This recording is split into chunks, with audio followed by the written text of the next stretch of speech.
রাজধানীর মৌচাকে হাসপাতালের পার্কিং থেকে দুজনের মরদেহ উদ্ধারের ঘটনা পরিকল্পিত হত্যাকাণ্ড বলে অভিযোগ করেছেন নিহতের স্বজনেরা। তাদের দাবি, বিদেশ যাওয়ার জন্য দেয়া টাকা ফেরত চাওয়ায় খুনের শিকার হন জাকির, আর সঙ্গে থাকায় মিজানকেও খুন করা হয়। আর এদিকে পুলিশ বলছে হত্যাকাণ্ডের রহস্য উদ্ঘাটনের কাজ চলছে। সোমবার দুপুর 1:30টায় রাজধানীর মৌচাকে doctor Sirajul Islam medical college ও হাসপাতালের পার্কিংয়ে থাকা একটি প্রাইভেট কারের ভেতর থেকে দুইজনের অর্ধগলিত মরদেহ উদ্ধার করে পুলিশ। 24 ঘন্টায় মরদেহ অস্বাভাবিক পচন, মাথা থেকে রক্ত ঝরা, ড্রাইভার পাশের সিটে পড়ে থাকা গাড়ির মালিকের বক্তব্য। সব মিলিয়ে ঘটনা ঘিরে চাঞ্চল্য সৃষ্টি হয়। মঙ্গলবার মর্গ থেকে মরদেহ নিতে আসেন স্বজনরা।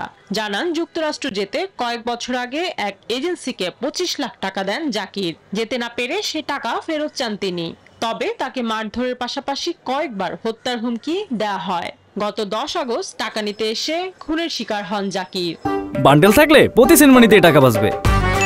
বিকাশ সেনমানি বান্ডেল কিনে জিতুন প্রতি লেনদেনে। ছেলের কোনো শত্রুতা নাই, যার কাছে টাকা দিছে ওনারাই মনে করেন যে আমার ছেলের শত্রু, আর কোনো শত্রু না, আমার ছেলে ভদ্র। এদিকে নিহত মিজানের পরিবারের দাবি, জাকিরের সঙ্গে থাকায় তাকেও হত্যা করা হয়। দুইটা মানুষ হার্ট স্ট্রোক করলে কিন্তু একজন উল্টায় থাকবে না, একজন সোজা হয়ে থাকবে না। এখানে এরকম সাফোকেশন হয়ে এরকম হওয়ার কোনো সুযোগ নাই। একটা লাশ প্রাপ্ত হয়েছে উল্টাভাবে, একটা সোজাভাবে। এটা স্পষ্টত দেখা যায় এটা হত্যাকাণ্ড। জাকিরের আম্মার বা জাকিরের বাবার কথা অনুযায়ী বোঝা যাচ্ছে যে আমার ছেলে খুন হয়েছে এই টাকারকে কেন্দ্র করেই। পুলিশ বলছে ঘটনার রহস্য উদ্ঘাটনে কাজ চলছে। যে 11 তারিখে যে দুইটা লাশ আমরা পাইলাম আর কি, হ্যাঁ, তো এইটা নিয়ে আমরা আসলে এখন পর্যন্ত আমরা ইনভেস্টিগেশন কিন্তু আমাদের চলতেছে এবং আমরা করতেছি। ঘটনার আসামিদের দ্রুত গ্রেপ্তার করে আইনের আওতায় আনার দাবি পরিবার ও স্বজনদের। Desk report, news 24।